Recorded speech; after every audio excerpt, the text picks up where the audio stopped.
You don't leave your wife a goodbye letter on your anniversary unless something's been dying for a long time. You don't pack your suitcase between her yoga mat and the kids' cereal boxes unless the house stopped feeling like home months ago. And you sure don't write, "Thank you for teaching me that silence can be louder than betrayal," unless you spend a year being quiet just to survive. But back then, in that ballroom, I was still trying. It was a winter corporate event in downtown Chicago, a December evening dressed up like it mattered. Old name tags, champagne, and long flutes, the kind of soft jazz that sounds like it was recorded underwater. My tie was tight. My hands were loose on a scotch glass. Jessica stood at the far end of the stage, my wife of 12 years, mother of our 2 kids, and the type of woman who could make you feel like you were the only one in a room, even if she barely looked at you.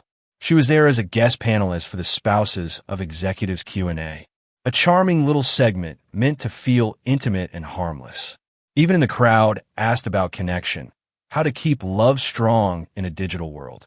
Jessica smiled, tucked a curl behind her ear, and then she said it just loud enough, just slow enough to hit everyone at once. Sometimes virtual connections feel more real than the person you married. There was a pause, sharp, brief, electric. The audience gave a soft, confused laugh. The moderator moved on, but I couldn't. I stared at her. She didn't look back. My scotch glass met the tablecloth gently. I stood, smoothed the front of my jacket. No outburst, no scene. Just the slow walk of a man who realized, too late, that his marriage had started unraveling, while he was still tucking in the kids and fixing leaky faucets. Outside, the air hit me like truth, cold and unforgiving. Snow was falling hard by the time I reached the curb. Chicago lights blurred behind the flakes, and I stood there, coatless, hands in pockets, pushing people in rented tuxes and designer boots, hurry past like nothing had changed. But something had, because that wasn't a joke, not a metaphor, not a thought experiment.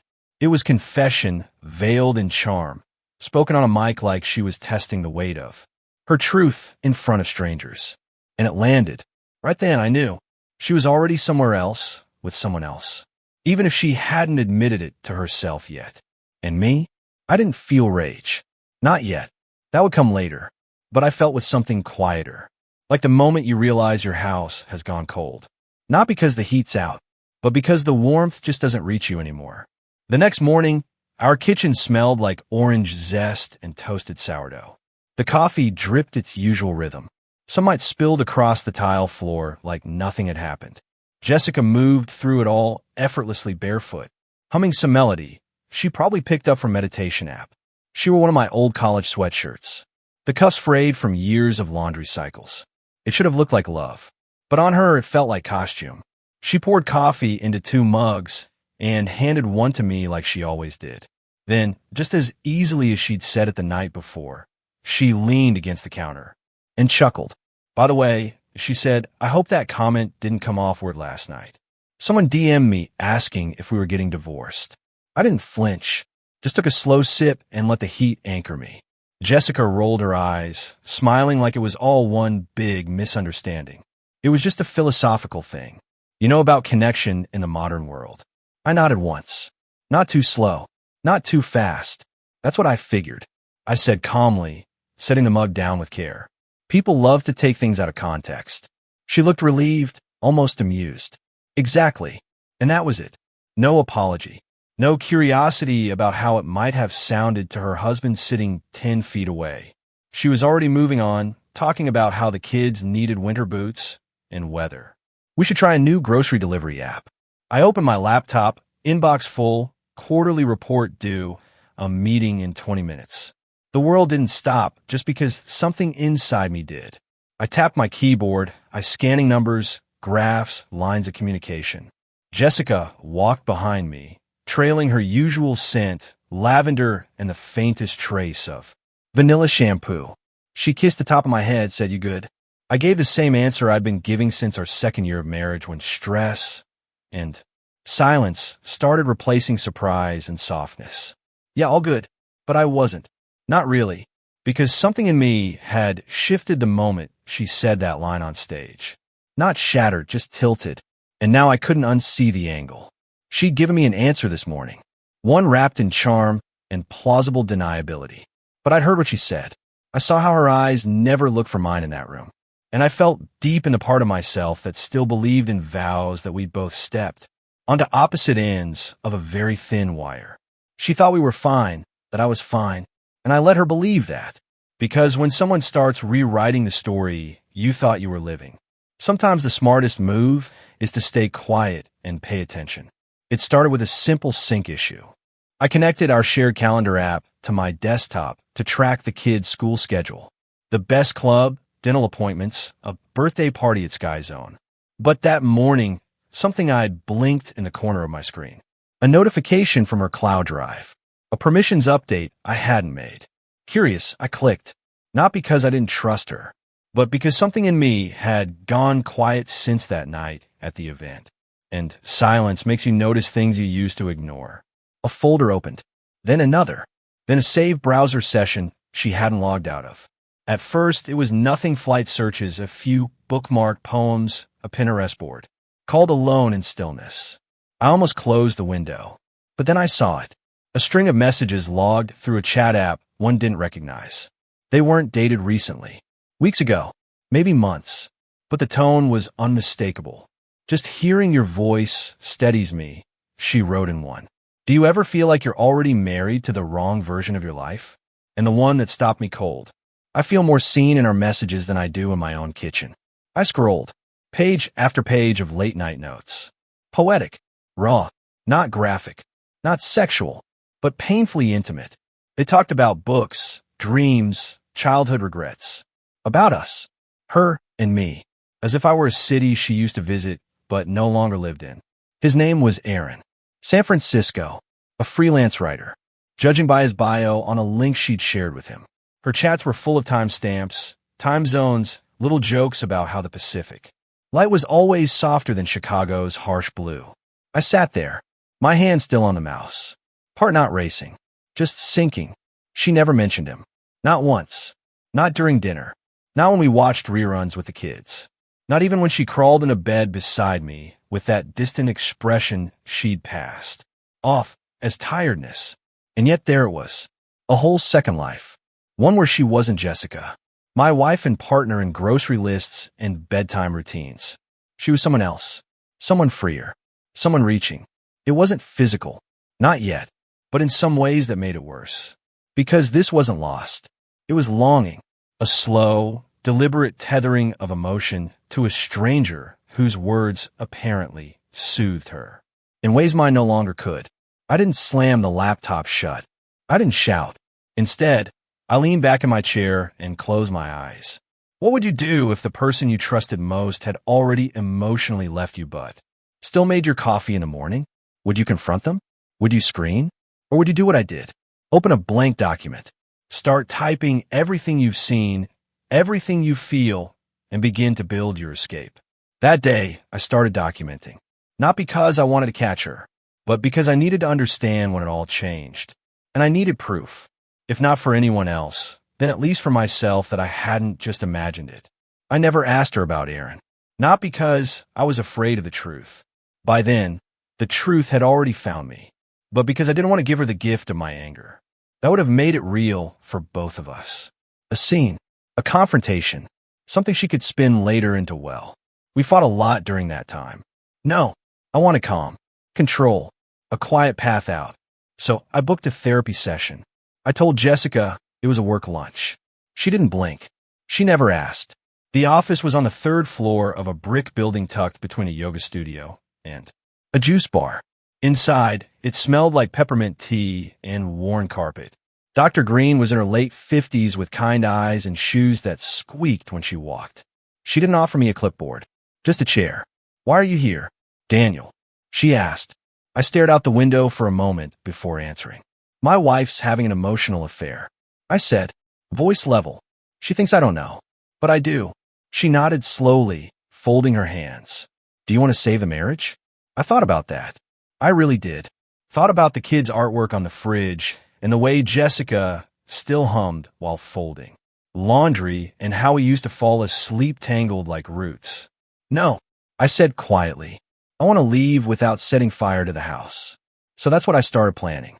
Each night after the kids went to bed, I'd log notes into a password-protected file, time-stamped screenshots, excerpts from messages, a journal of behavior shifts, not to use against her, but to make sure I wasn't rewriting history later when doubt crept in. I started pulling back, gently, almost invisibly. I declined extra work trips. I stopped reaching for her in bed. I laughed less, asked fewer questions. Give her space. She didn't realize she already owned. Jessica didn't notice.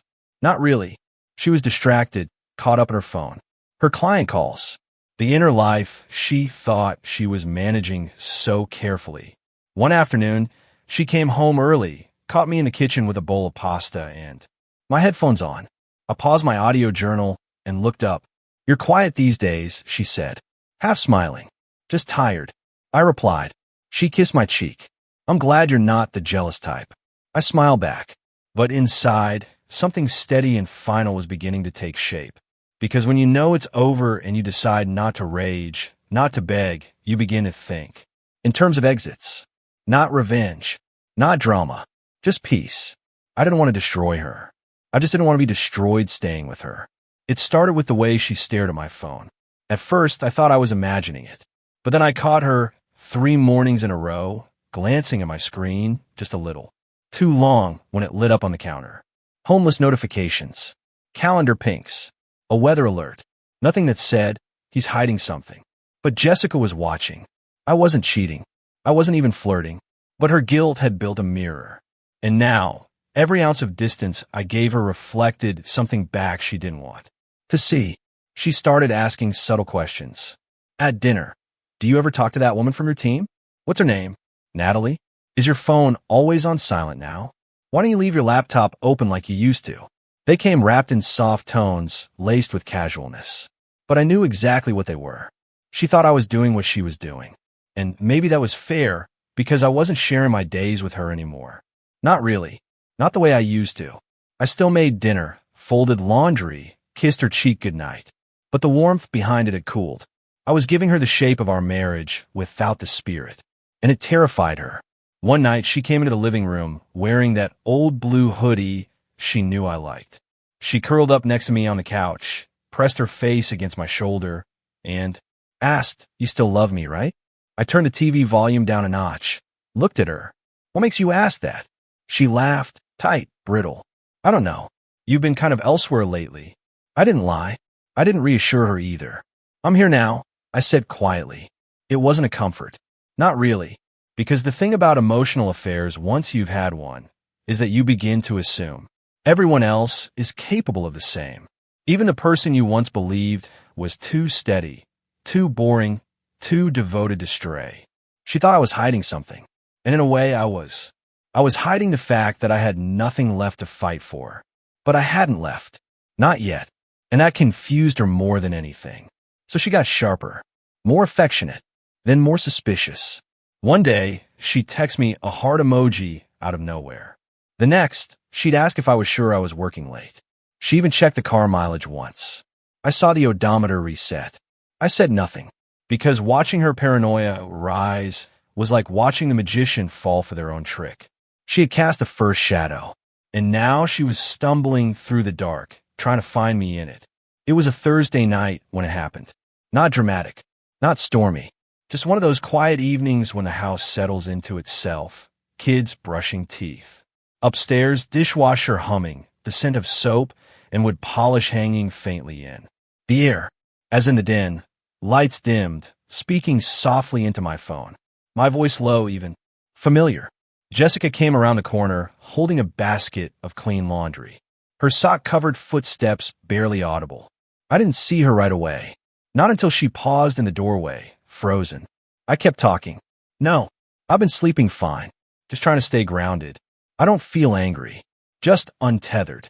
Jessica stood there like a statue, the basket still balanced in her arms. I saw her too late.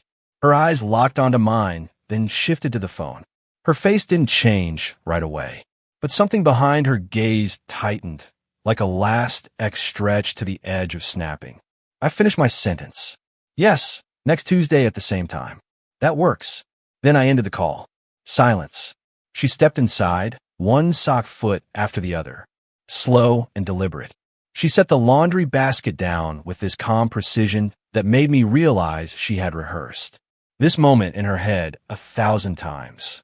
That was her, she said softly. I looked at her. Who? Jessica blinked like I was mocking her. Lena, or whoever she is.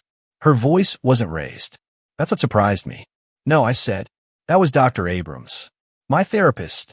Her mouth opened slightly as if she'd expected me to lie. To scramble. But I didn't. She blinked again. Slower this time. Your therapist? I nodded. Yeah. I've been seeing her for about a month now. More silence. I watched something shift behind her eyes.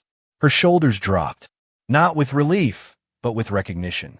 Like she'd been caught spying on someone who wasn't guilty after all. And maybe that was worse. She sat down on the edge of the armchair. Her knees pulled together. Hands clasped like she was waiting for a verdict. Why didn't you tell me? She asked, voice then. I took a breath. Held it.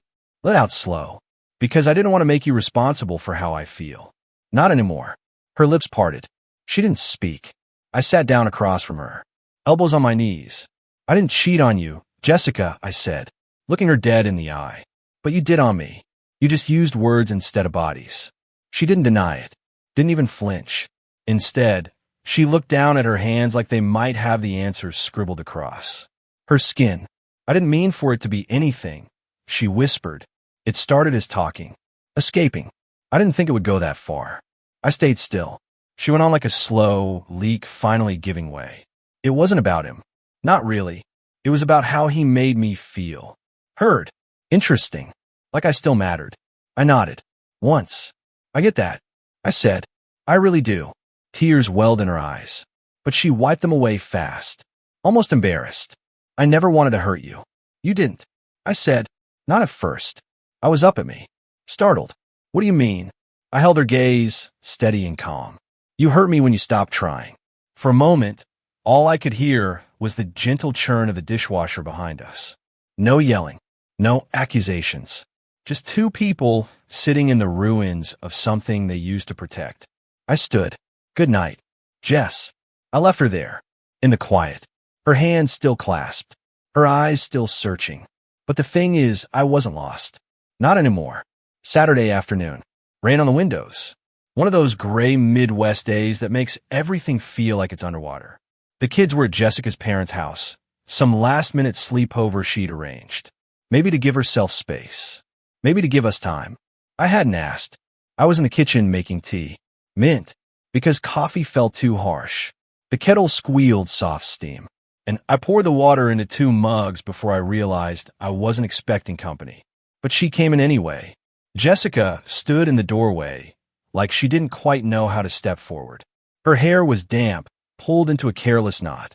No makeup. No distractions. Can we talk? She asked. I nodded toward the chairs. Always. She sat across from me and didn't touch the tea. There was a long pause, so long I thought she'd change her mind. But then she looked me dead in the eyes and said, I need to tell you the truth. I didn't move. She took a breath so deep it shook her shoulders. It was more than talking, she said. Not physical, not in the way you think. But it was real. I told him things I hadn't told you in years. I looked forward to his messages more than anything. I didn't mean for it to happen, but it did. I was lonely, Daniel, and I was ashamed of that loneliness. Because I knew you were right there trying. I didn't interrupt. I felt invisible, she went on, like a ghost in my own life. The kids needed me. Work needed me. You were always steady, always good. But somehow I started fading. And when I talked to him, I felt like I had a voice again. It made me feel alive. And that scared me, because I knew it meant something was broken here. Still, I didn't speak. She rubbed her fingers together, nervous, compulsive. I deleted everything. A week ago, every message, every backup. I told him not to contact me again. I blocked him. You can check if you want. I believe you. I said. That startled her. You do? Yes. Because I don't think you're lying anymore. And honestly, I don't think you want to be. Jessica's voice cracked. I don't. I just want my family. I want you. I don't know how to fix what I broke. But I swear I'll try. Just tell me what to do. I stared into my tea for a long time. Then I said, nothing, Jess. Just let me breathe. Let me feel what I feel. She reached for my hand. I let her. But inside, it wasn't hope I felt. It was grief. Because even though I sat there, steady as ever, part of me had already begun letting go. And the strange part? It didn't hurt as much as I thought it would. We tried. We went to couples therapy like she asked. Every Wednesday at 6 p.m. sharp. Sat side by side on the same oatmeal-colored couch, answering the therapist's questions with awkward politeness. Like co-workers stuck on a project neither of us had asked for. She leaned in. She wanted progress. She did the work, read the books, jotted notes in a journal. I saw her hiding under a pillow.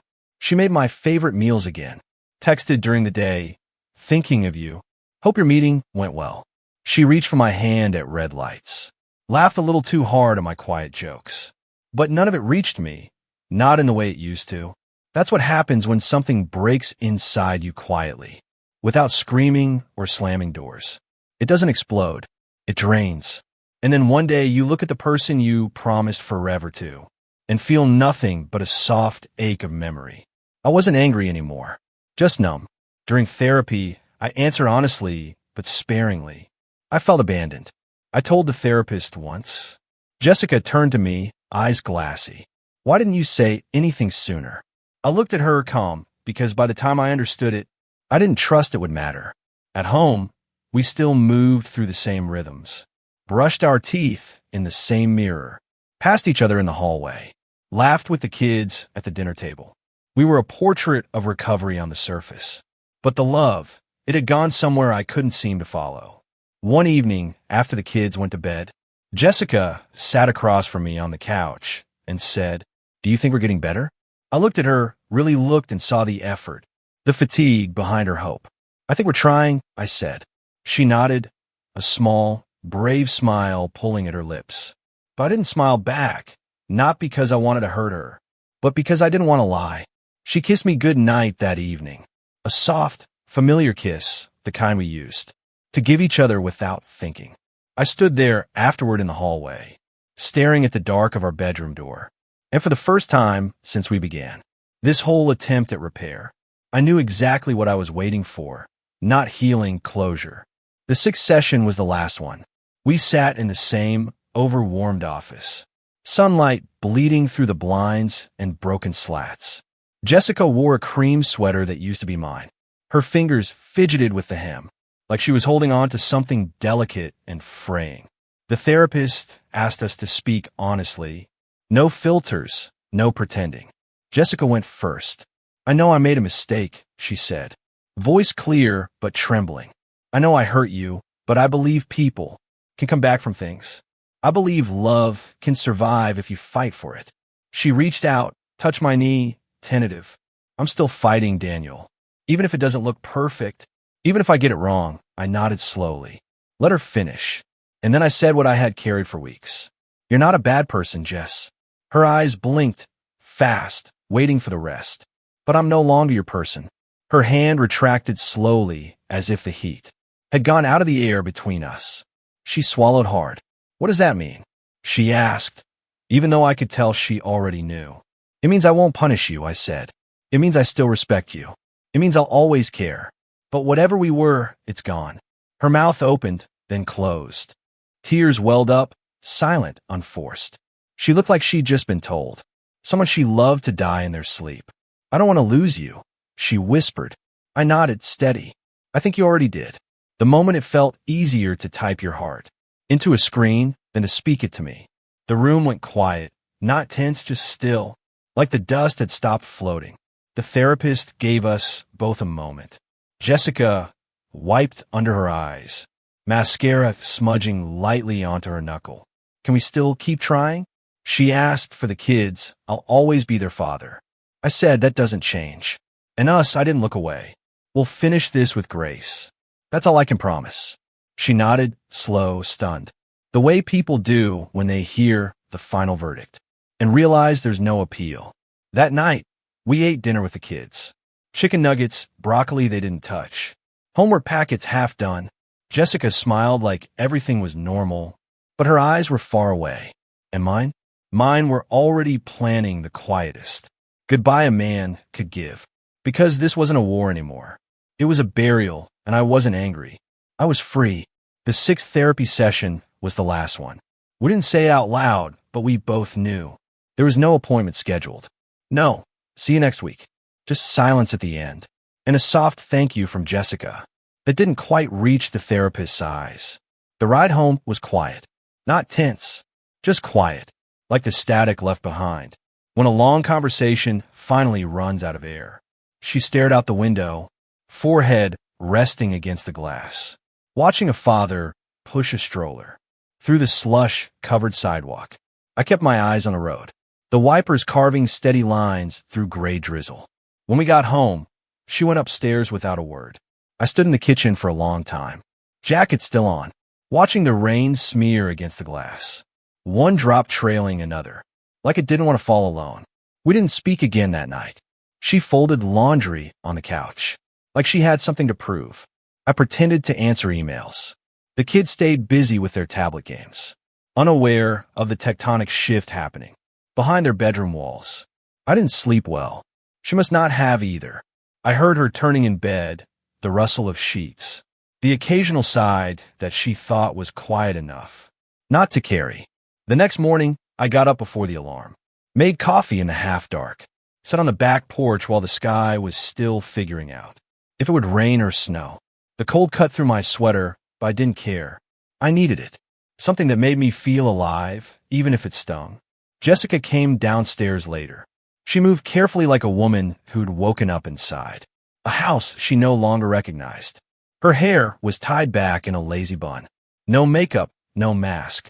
She saw me at the table, hesitated, then poured herself a cup of coffee and sat across from me. I waited a few seconds and said it. I want us to separate. Her fingers froze around the mock, not a gasp, not a slammed door, just stillness, like something inside her had stopped breathing. She didn't look up at first, just sat there, staring into the swirl of cream in her coffee. You've already decided, she said. I nodded. I decided when I realized I hadn't missed you in weeks. Her eyes flicked up then, red rim but dry. We could still keep trying. We have tried, Jess, for months now. And I think some part of me hoped that if we just kept showing up, the love would come back, but it hasn't. She looked like she wanted to argue. I saw it, her shoulders tensing like she might say something that could rewind the tape. But it didn't come. Was it him? She asked quietly. Was it Aaron that ruined us? No, I said. You didn't ruin us with him.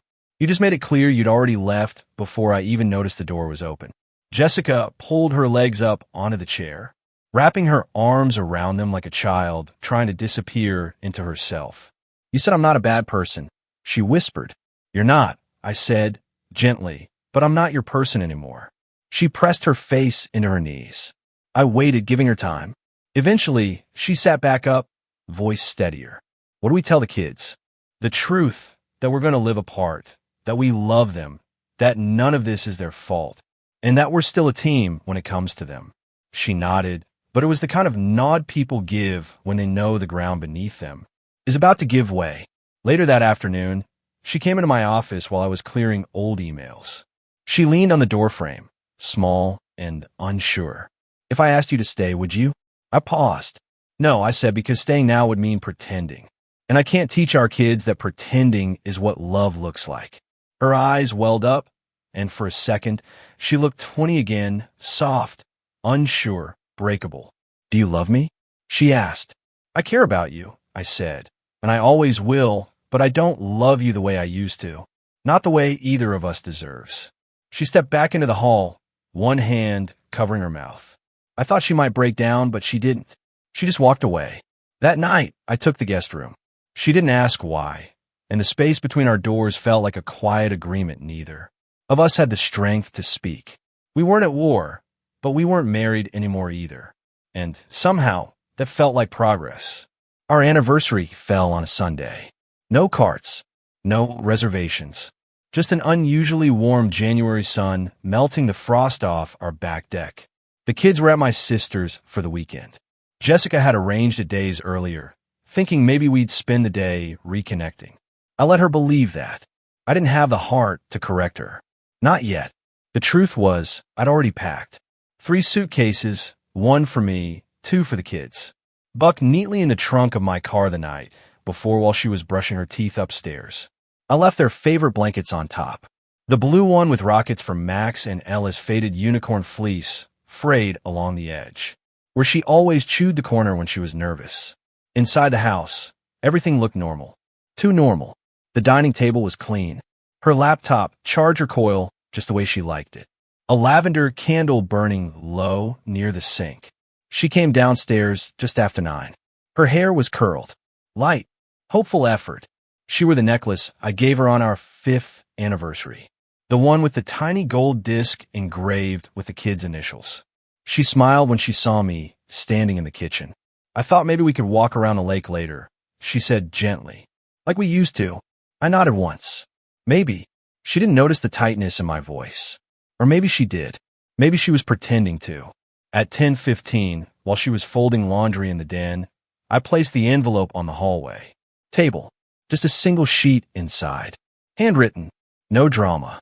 No accusations. Just this. Jessica, I used to think betrayal had to be loud. A scream.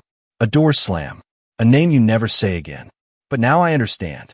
Silence can be worse. Silence can rot a marriage faster than anything. You stopped speaking to me long before you spoke to him. You started sharing your mind with someone else while still setting plates at my side of the table. And I let it happen. I stayed quiet. I tried to be calm, reasonable, understanding. I kept thinking you'd come back. But I realize now, so did you. And neither of us ever did. So I'm going. Not in anger. Not in revenge. Just with clarity. The kids are with me. They'll be safe, loved, steady like I've always tried to be. Thank you for teaching me that silence can be louder than betrayal. Daniel, I didn't leave a return address. Just my name at the bottom. Plain and clean. When I walked out the door, I didn't look back. I got in the car, turned the key, and pulled away. The house looked the same in the rear-view mirror. Perfect sighting. Quiet porch. The window she always opened when baking banana bread still cracked half an inch. Half a mile down the road, Ella asked, "Is Mommy coming?" I looked at her in the mirror. Not today. Max was quiet. Then he asked, "Is she sad?" I gripped the wheel a little tighter. Maybe I said, but sometimes sadness helps people grow. We drove north. Just a week in Rennell by the lake for now. A place to breathe. That night, after they fell asleep curled on either side of me, I stepped outside. Stood on the small porch, wrapped in an old flannel, watching the frozen shoreline shimmer. Under the moonlight, I felt something loosen inside me. Something old and tangled. Finally letting go. This wasn't revenge. This wasn't escape. It was release. And for the first time in a long time, the silence didn't hurt. It felt like peace. If this story hits something in you, drop a comment. Have you ever lived through a quiet betrayal? Let's talk. Thank you for taking the time to read this story. If you enjoyed it, subscribe, like, and share in the comments. Remember, history is a witness to the past, a light of truth, a living memory, a teacher of life, a messenger of antiquity, and see you soon.